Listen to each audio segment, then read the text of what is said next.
Hello users and welcome back to Above It All. This is episode 400. I've literally done 400 of these fucking videos. That's a lot. That's a lot. There's a reason I like numbering my videos, and that's because I like keeping track. It makes me feel like I'm making progress. I'm gonna really regret hitting 1,000 because then I'm gonna have one less fucking character to work with in the YouTube title, so you can only have 100 characters. I don't know if I'm ever gonna hit 10,000 Above It All videos, but whenever that happens, I'm fucked when it comes to the search engine optimization. At that point, it's over. But for right now, this is episode 400, so I'd like to thank everybody for watching. If you're new here, enjoy the ride. Go back and watch every single video. They're not that long. It might take a while, but it might not take a while. You can relive when I thought the world was going to be okay during the primary and I thought Bernie was going to win. Those were fun times. And, but yeah, Donald Trump. Let's get into it. I live in North Carolina, so this is contextually relevant to me. I love the great state of North Carolina, so much so that I insisted on having the Republican National Convention in Charlotte at the end of August. Unfortunately, Democrat Governor Roy Cooper is still in shutdown mood and unable to guarantee that by August we will be allowed ... full attendance in the arena. In other words, we would be spending millions of dollars building the arena to a very high standard. Believe me, the standard is very high, the highest of standards. It's tremendous, without even knowing if the Democrat governor would allow the Republican Party to fully occupy the space. Plans are being ... not 3 but 4 ... made by many thousands of enthusiastic Republicans and others to head to beautiful North Carolina in August. They must be immediately given an answer by the governor as to whether or not the space will be allowed to be fully occupied. If not, we will be reluctantly forced ... to find, with all of the jobs and economic development it brings, another Republican National Convention site. This is not something I want to do. Thank you, and I love the people of North Carolina. Well, guess what, bitch? North Carolina doesn't love you, and I cannot wait for North Carolina to not vote to re-elect Donald Trump in 2020. I think that's going to be hilarious if it ends up happening, which it's looking like it's possible.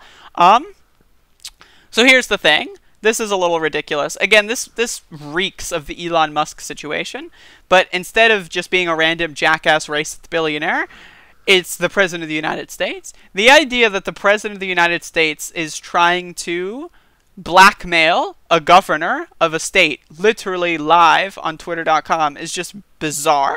Like, the President of the United States wants to kill as many people as possible and wants to have a ritualistic death cult site in North Carolina.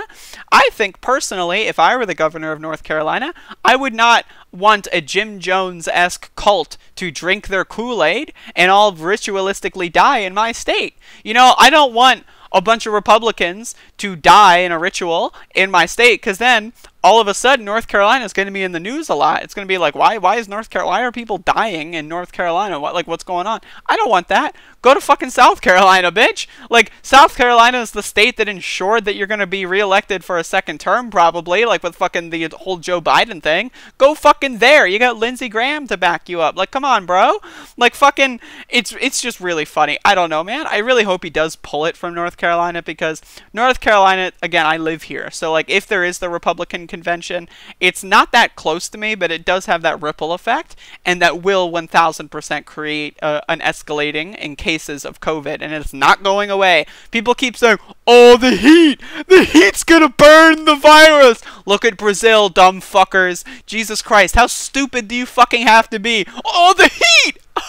The heat! Oh, it's summertime! The virus is gonna die because it's summertime! Oh! Like, what a bunch of stupid fucking garbage. Like, seriously, it's summer in fucking Brazil right now, you dumb motherfuckers. Like, what? Like, oh, it's so dumb. But either way, Donald Trump is, of course, trying to bring his death cult to North Carolina, and I'm interested to see how this goes. I don't know if there's been any response from the governor yet. Let me actually click, because I bookmarked this yesterday.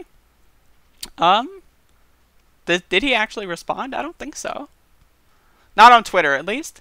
But either way, I'm not a huge fan of the governor. He's okay, but he's still trying to do this, like, both sides, like, partial reopen. And of course, a partial reopening doesn't mean anything if you're not going to properly monitor the stores. I went to the grocery store the other day, and I saw 3 people with masks and 100 people with no masks. So the monitoring or the reopening, but under a monitored state, doesn't matter unless you're actually monitoring things. So I guarantee you there's going to be a giant fucking uptick in North Carolina continuing. It's already started as of a week ago. I got hiccups, I'm sorry. So it's going to continue, and it's going to get really fucking bad down here. And that's the thing, is with all these states reopening, the virus is resting in all 50 states. When New York got hit, the virus was not resting in all 50 states, and that's why New York became the epicenter, and then we did a nationwide lockdown in a lot of areas. Now, the whole reason why we did that was to prevent the virus from going all across the country. But because people are stupid as fuck, the virus is now resting all across the country. We have had 100,000 deaths. 100,000 people are dead. They're not in a coma and they might come back. They're not on a fucking vacation to another country and they're stuck somewhere and they won't be able to come back for 7 to 8 months or something. They're not on a mission to the moon or Mars or something and they're doing something awesome for humanity and like a noble sacrifice. They're just dead for no fucking reason because this stupid jackass doesn't believe in the fucking germ theory of disease. The president of the United motherfucking goddamn States does not believe in the germ theory of disease.